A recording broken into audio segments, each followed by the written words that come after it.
entered the harbor, but we are still wandering, adrift at sea.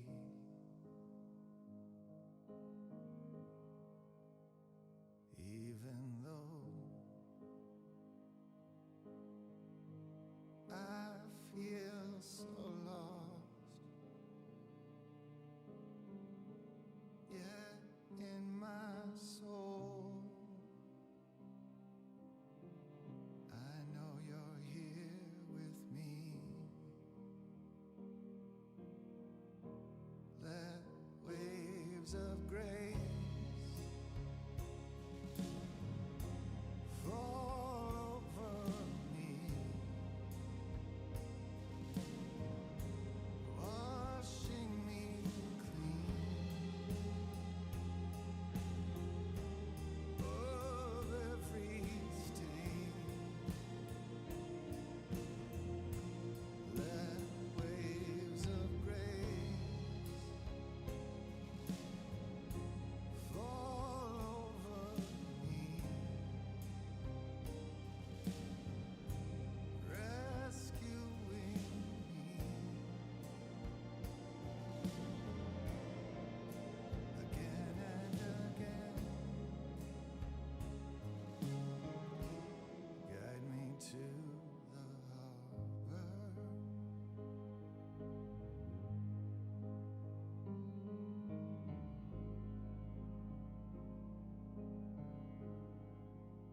When I was young,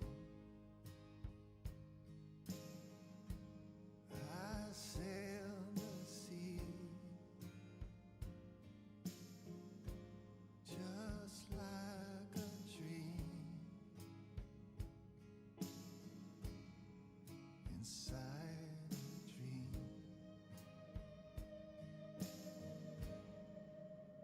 with joy and fear.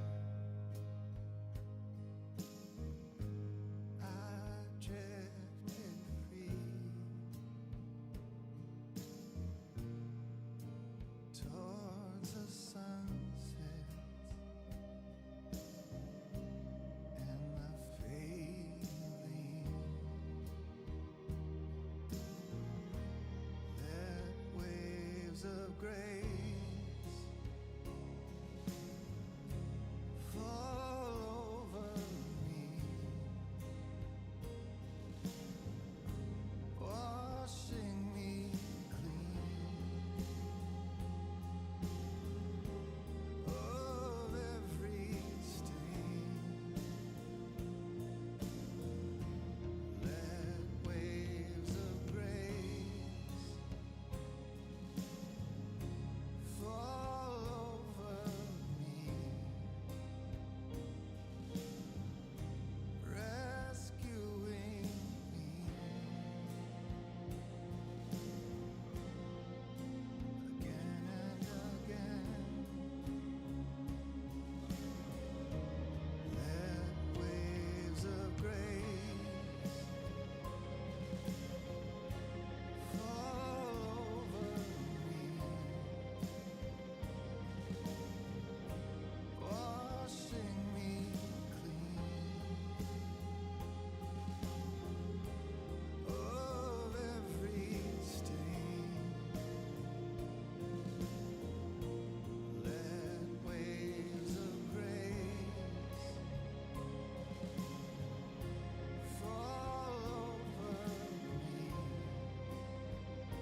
All right. Streams of Light podcast. It's been a little while, and, I thought it might be good to talk about something that is very pertinent to the situation here in the West with everyone doing yoga and pressing upward and onward to higher states of awareness and consciousness. I wanted to talk about one of my favorite topics, which is Raja Yoga. Raja Yoga is an amazing, amazing concept, and we don't even really have much of awareness of Raja Yoga in the West. So I thought it might be kind of fun just to have a short little talk about that. Because I don't know about you, but when I think about yoga, I think about maybe going to a class, to a vinyasa flow class, or I think about just the yogic positions, which are very they're great, and there's nothing wrong with yoga in the West. Of course, it's become huge, and in its rapid growth, it's become quite a big industry. And so I wanted to consider what is yoga, and more specifically Raja Yoga. Because when we think of yoga, we think of a class, which again is fine. It's got the positions that open up the body, that create a energetic flow within the body, that release tensions and perhaps even issues in the body that is related to past experiences that we might be holding, emotional tension and so on and so forth. But Raja Yoga is something that is not as common in our vernacular. As a matter of fact, when I was thinking about it, I was thinking, if I say to someone, hey, have you ever considered Raja Yoga? Probably one of the first things that might pop into someone's mind is, hey, can I go, is there a class? Is it like a vinyasa flow? Is it like Ashtanga? Is it like yin? Can I go to a class? Well, not necessarily, because Raja Yoga is what's considered to be the royal path of yoga. It's not so much a class, but the word Raja means royal. And so it really goes back to what we would call the Yoga Sutras that Patanjali produced quite a while back.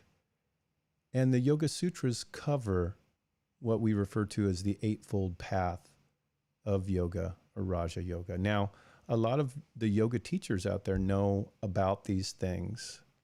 And there are many yoga teachers in the US who perhaps in their yoga certification process have learned about Patanjali. They've learned about the Eightfold Path, and perhaps have even practiced some of the other branches. We practice here in the United States, when we practice yoga, typically what we're practicing is asana, which is the position part of yoga.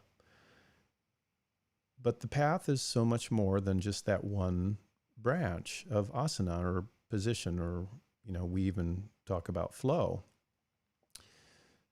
So Raja means royal. And if you want to learn anything about the royal path of yoga, you might go to a guy who was born back in 1863. Some of you might know who I'm about to say or talk about.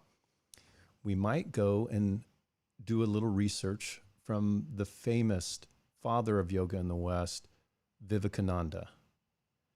And Vivekananda spoke quite a bit about Raja Yoga. And as a matter of fact, I've been going over his writings for the last year, and I just feel like I've only scratched the surface. He has so much depth and thought and firsthand experience, and it comes through in his writings.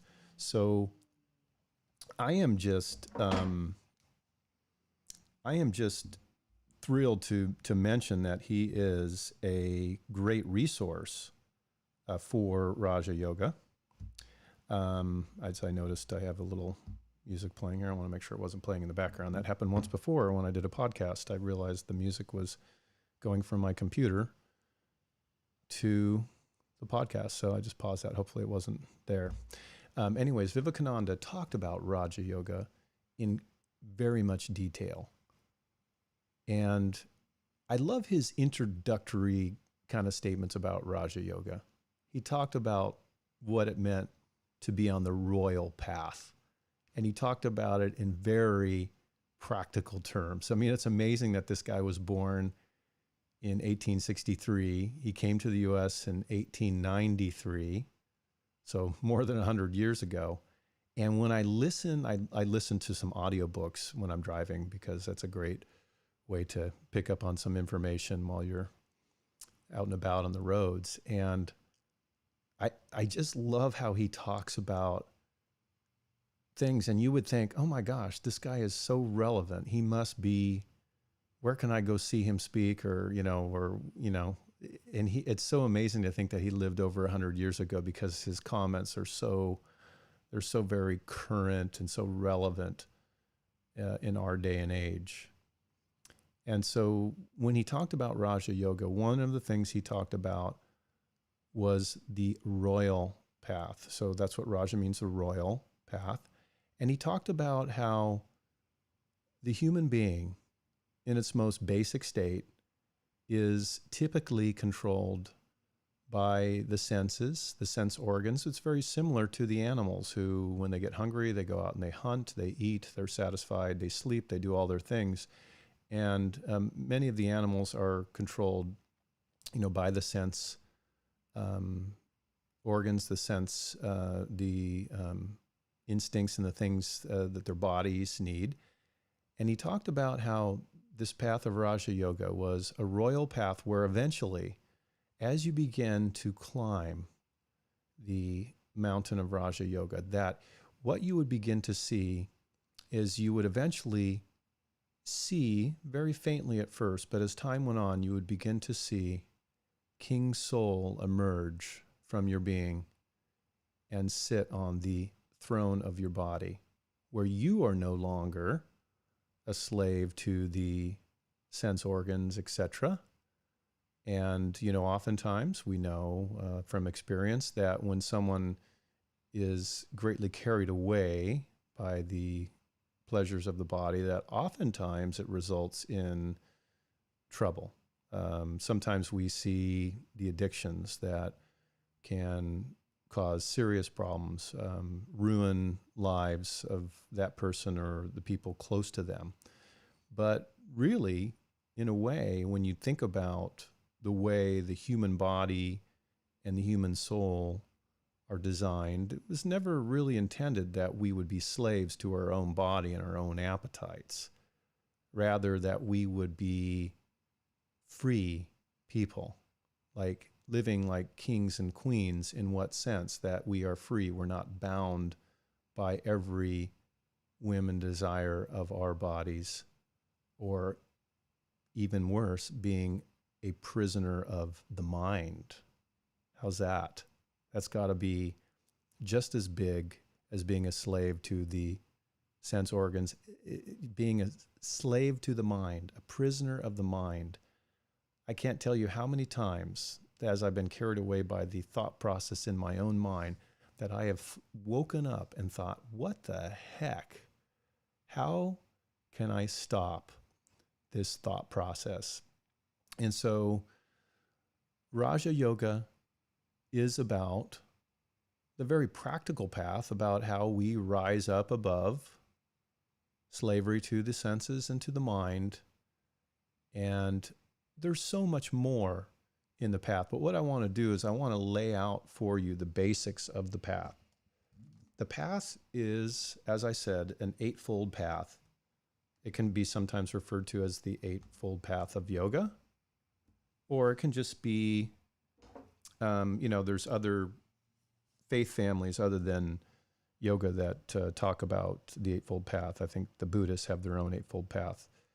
But it starts with what some have called like the 10 commandments of yoga, which is the yamas and the niyamas. The yamas is the first branch, and that is more about self-control. And then the niyamas are about discipline.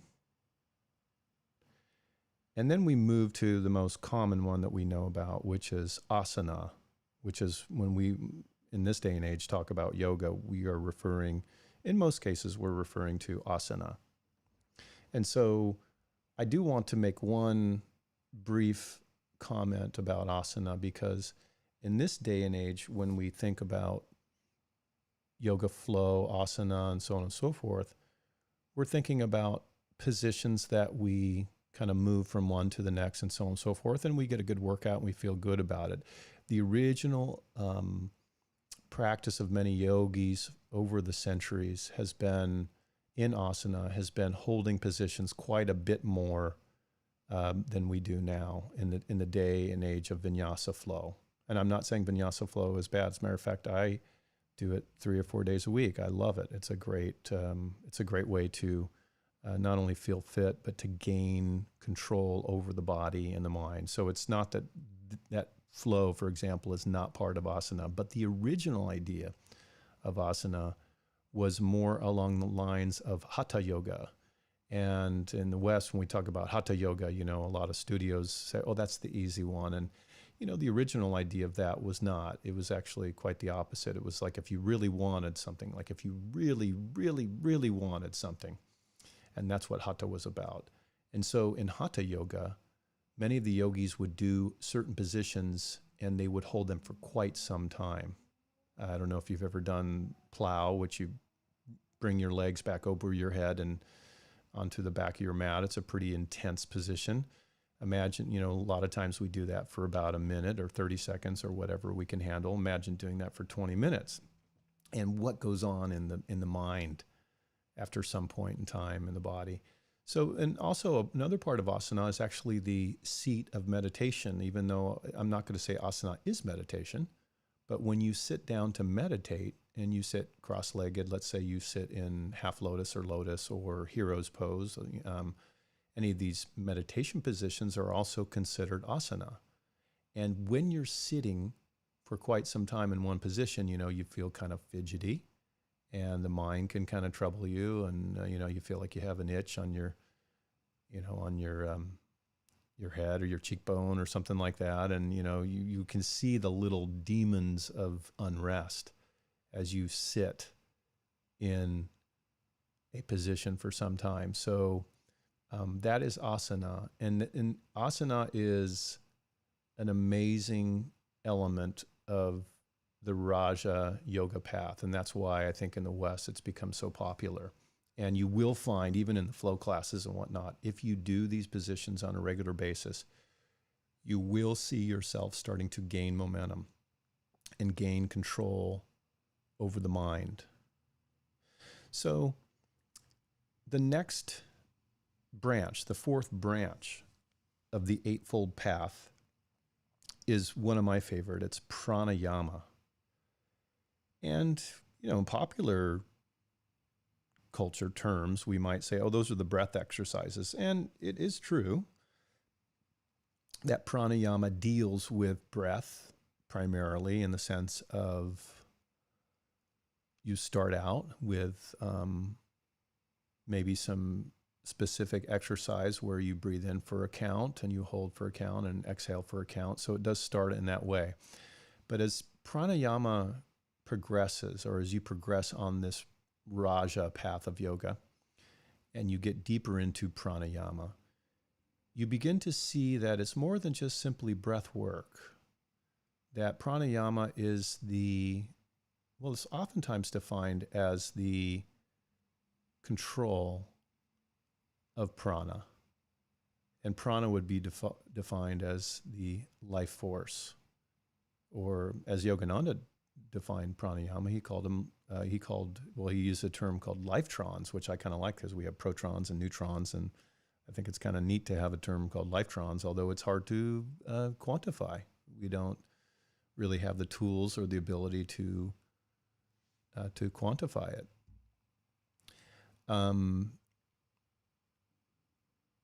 Okay, so another element of pranayama is moving that energy around. So we talk about the control, or what I like to say is the direction of life force. And so the direction of prana, which I like, the reason why I like that word myself is because I feel like when you talk about pranayama, you're talking about what I feel is like it's like a team effort in that sense. I feel like, you know, you're cooperating with something, you're directing it, you're moving it, and it is something that is very sacred and special, but it's not just simply at your disposal. I believe in the East, that is the primary idea, is that, you direct the life force, and I do agree. But I think that, to me, it's a very sacred thing. And in the beginning, when you begin to move prana through the dedication of this practice, you will notice something that the yogis referred to as the chitta, which is can be defined as consciousness, but it's the chitta in your own field is like it's like what we might refer to as, we could talk about the energy field, and that is full of chitta. And Patanjali in the Yoga Sutras talked about how yoga is, he defined it in the beginning of the sutras, yoga is the modification of the mind stuff, or the chitta.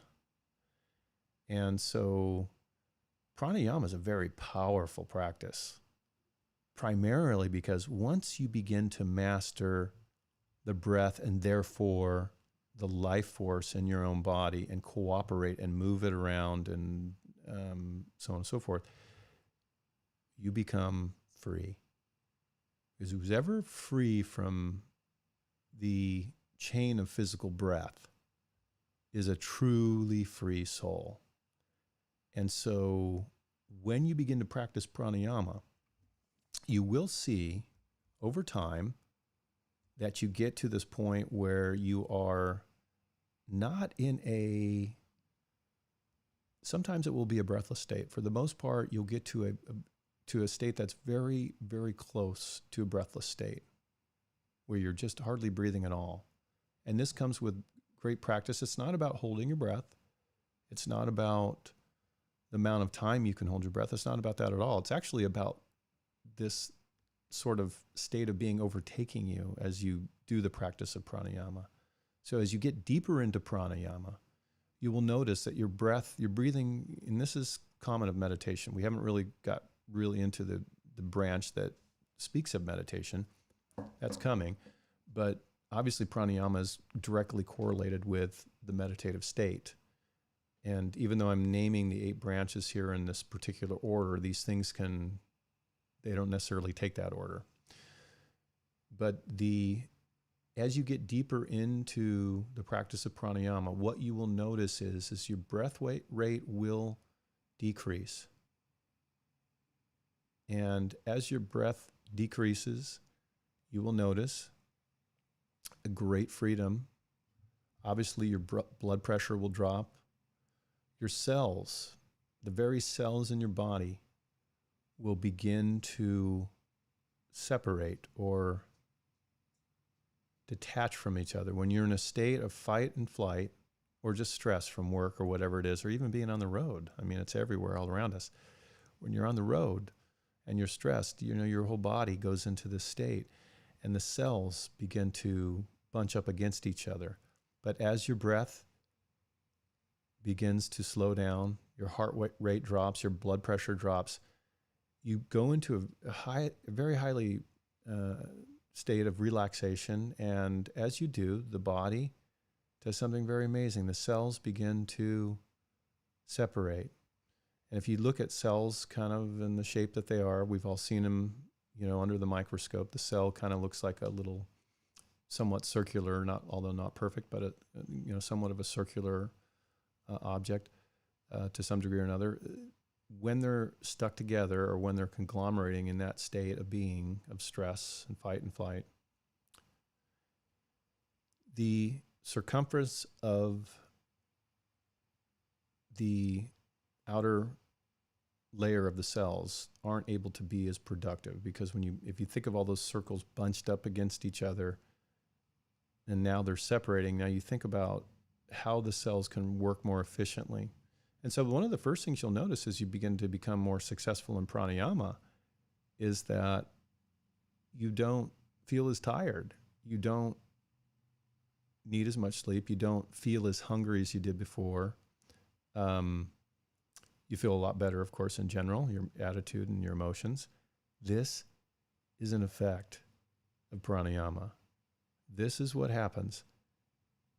Advancing in these things on the Raja path of yoga, the royal path of yoga, you don't try to become a person who isn't as hungry. You don't try to become a person who is relaxed or filled with joy and bliss. You just naturally become that as you progress on this path. So that's pranayama. And we'll just call that the fourth branch. Then we get to Pratyahara, which is the withdrawal of the senses. This is going into the interior. And so as you progress further in pranayama, what begins to happen is all your senses, all 5 of your senses and the organs related to those senses begin to, the energy actually begins to withdraw, in the sense that, I don't know if you've ever studied hard for a final exam. One of the first things that you would notice is that, when I was younger and we had finals, I don't know if you remember, but I would get famished. And I wasn't out running marathons or doing anything. I was sitting at a desk all day studying books. But you burn a lot of energy in your mind when you're thinking hard and studying, don't you? So think about that, not just for the mind, but think about it for seeing, tasting, touching, feeling, all these senses that you have, hearing. Everything in those senses is burning energy in your body. And so when you withdraw from the senses in that sense, and you go into the interior, an amazing thing happens. That energy is reclaimed. And of course, there's, some things that just go on in the body no matter what, the heart rate, the diaphragm, the breath. And so, like I said, all these things will begin to benefit from the state of being. So that's Pratyahara. So that's a withdrawal of the senses. And then we get to Dharana, which is concentration. And that's been probably, I would say, the most difficult branch of the Eightfold Path for me.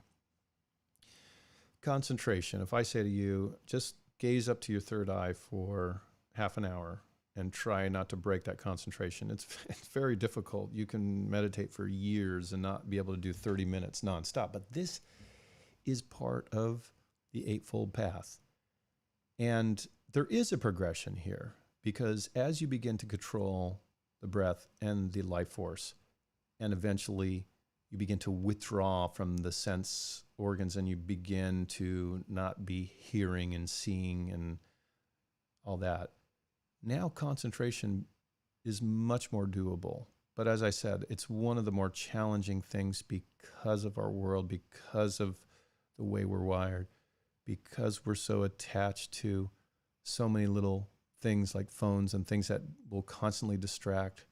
The beep goes off, you're in a good meditative state. Oh, I was waiting for a call or a text or whatever. It's so easy to be distracted. So concentration has become, I think, even more difficult in this day and age because of the nature of our world.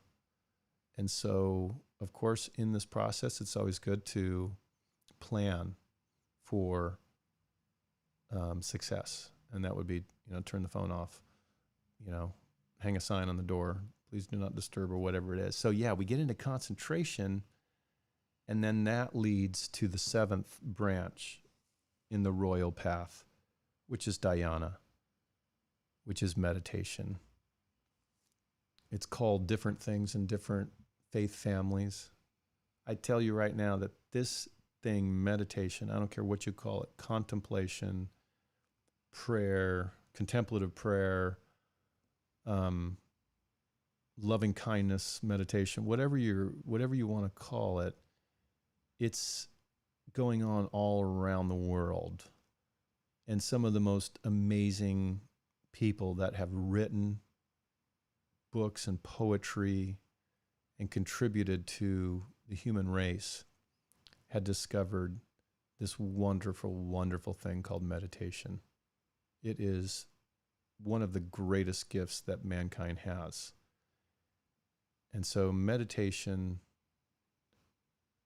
and at this point in the Eightfold Path, at this point now we are primed for meditation. And you notice that asana came before meditation. That's why a lot of people are starting to get the picture that when you do your yogic practice, if you go to a class or whatever, and they have you at the end of the class go into shavasana, and then you realize, wow, this is so much easier now than it would have been an hour ago before I started the class. That's because there is a progression here in the Eightfold Path. Any of these things can be happening at any time, but so there's not necessarily, it's not a strict order, but there is a sense in which if you want to be successful at contemplation, at concentration, at meditation, if you want to be successful, if you practice asana before you do your meditation time, you will find that the mind is much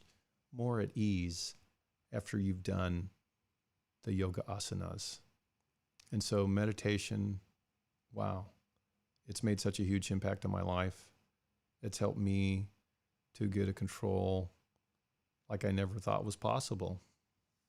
And so I just think it's wonderful, meditation. And then, of course, the most pinnacle of this climb on the mountain of Raja Yoga is Samadhi, which after you've been meditating for a while,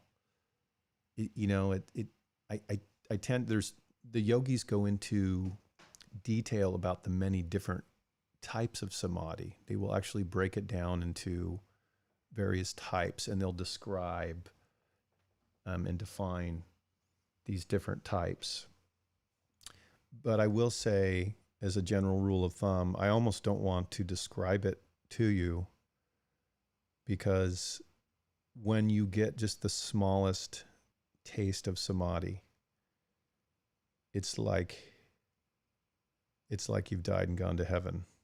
It's quite the experience, and absolutely heavenly. It's like being connected to all that is, but at the same time being checked out in a beautiful way and being in a restful state. It's just something that one has to experience, and it doesn't always happen. Well, most of the time it doesn't happen in the beginning of the quest. It happens after much hard work and faithful practice. It begins to happen. And so it is the fruit of labor, but it is a great reward. So that's a basic introduction of Raja Yoga, the Eightfold Path. So sometimes we talk about, oh yeah, I do yoga. And a lot of times we don't necessarily even know about some of the other, we've heard about maybe pranayama and maybe about meditation, but it's interesting that all these elements, and I didn't really talk much about the yamas and the niyamas, but that's important too on this path. In other words, if you didn't use self-control, yama, or discipline, the niyamas, you would not be fairly ready for some of these other states of being if you had no self-control and no discipline. So they all do feed into each other. But man, when you get on that path and you embrace it in its totality, I mean, I'm sitting here right now and I am so thankful for the fruit of this beautiful path of Raja Yoga. I'm thankful for the yoga classes and all my yoga friends and the teachers who've worked hard and gotten their certifications, and have learned.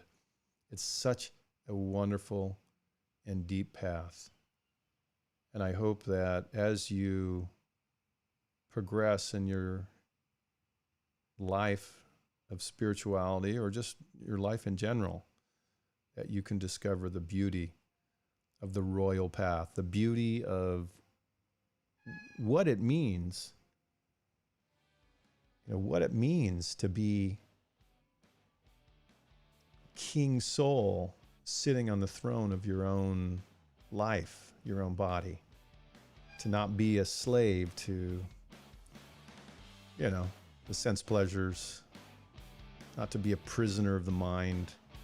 Oh man, I'm just so thankful for that. This is Streams of Light podcast. I am Chris Anthony. I just want to thank you for tuning in.